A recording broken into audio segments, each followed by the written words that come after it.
kita mari kita berdoa terlebih dahulu dan menyanyikan lagu nasional. Untuk berdoa saya minta pada Nimatul Mar'ah untuk memimpin doanya ya. Baik Bu, mari teman-teman sebelum memulai kegiatan belajar pada pagi hari ini kita berdoa menurut kepercayaan dan agama masing-masing. Berdoa dimulai. Baik, di sini buatkan dulu ya siapa saja yang hadir pada pertemuan kali ini. Baik, untuk pertemuan kita kali ini, Ibu akan memaparkan tujuan pembelajaran kita pada pagi hari ini. Yang ada 4 tujuan. Yang pertama, Ibu harap kalian dapat membuat preparat pengamatan tentang sel tumbuhan dan sel hewan. Yang kedua, kalian dapat menggambarkan struktur tubuh dari sel hewan dan sel tumbuhan. Adapun tujuan yang ketiga, Ibu ingin kalian dapat membandingkan perbedaan antara sel tumbuhan dan sel hewan. Dan yang terakhir, nanti Ibu akan menyuruh kalian untuk membuat hasil laporan dari setiap pengamatan sel tumbuhan dan sel hewan melalui kegiatan praktikum kita nanti. Baik, untuk yang lebih jelasnya lagi, untuk materi yang akan Ibu paparkan melalui PPT yang akan Ibu tampilkan. Sebelum itu, Ibu minta tolong kepada Vila Tulia untuk menghidupkan LCD-nya. Baik Bu.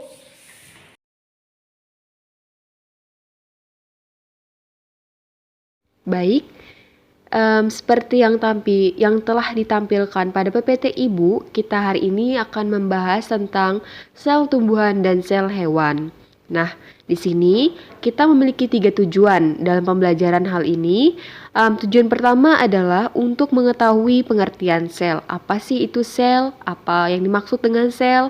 Kemudian ada tujuan yang kedua untuk mengetahui struktur sel tumbuhan. Di sini kita akan menggunakan bawang merah yang nanti kita akan kita diskusikan dan juga kita praktikumkan. Kemudian sel hewan yaitu epitel rongga mulut. Tujuan yang ketiga adalah untuk mengetahui perbedaan sel tumbuhan dan sel hewan.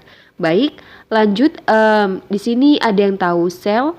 Nah, di PPT Ibu, sel itu merupakan unit organisme terkecil yang menjadi dasar kehidupan dalam arti biologis. Artinya di sini sel adalah suatu kesatuan struktural dan fungsional makhluk hidup, di mana pada tahun 1655 sel ditemukan oleh Robert Hooke, di mana Hooke mengambil sebagian dari jamur yang ada di botol yang kemudian ditelitinya dan dia menghasilkan atau dia dapat melihat bentuk seperti kamar.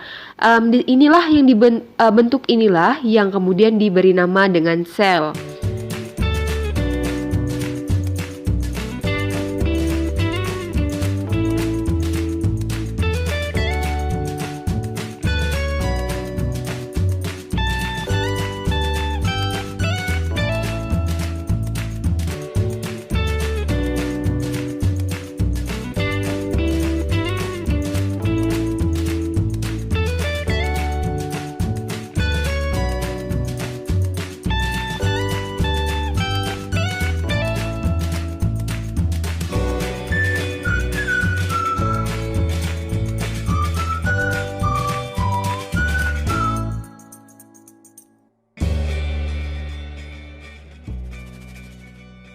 Baik, sekian dari penyampaian PPT dari Ibu, materi dari Ibu.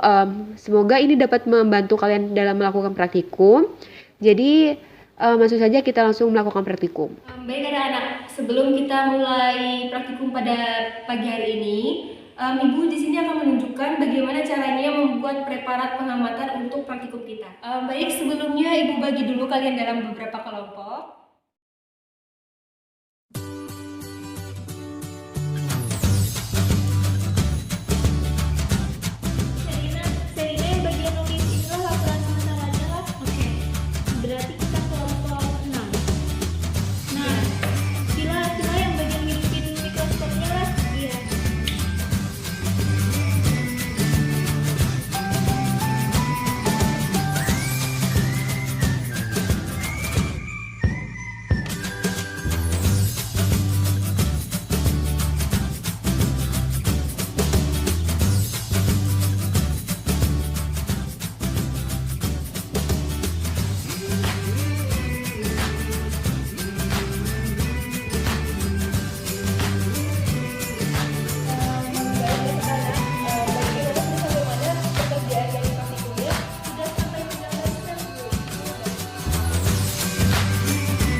Baik, nah sekarang kembali ke kursinya masing-masing ya.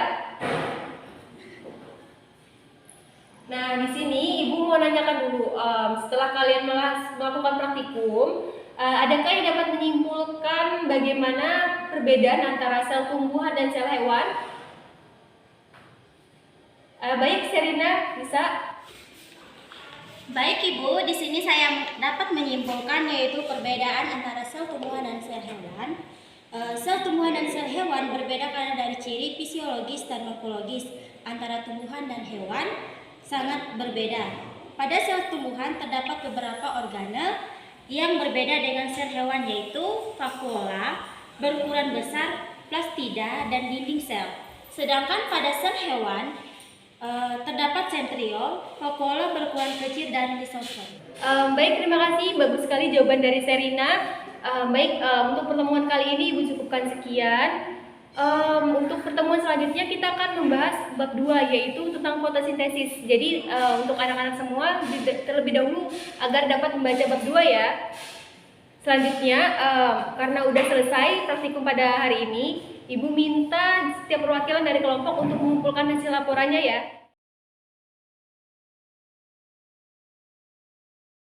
Baik, itu tadi video pembelajaran dari kelompok 6. Semoga bermanfaat dan menambah wawasan kita semua. Bye!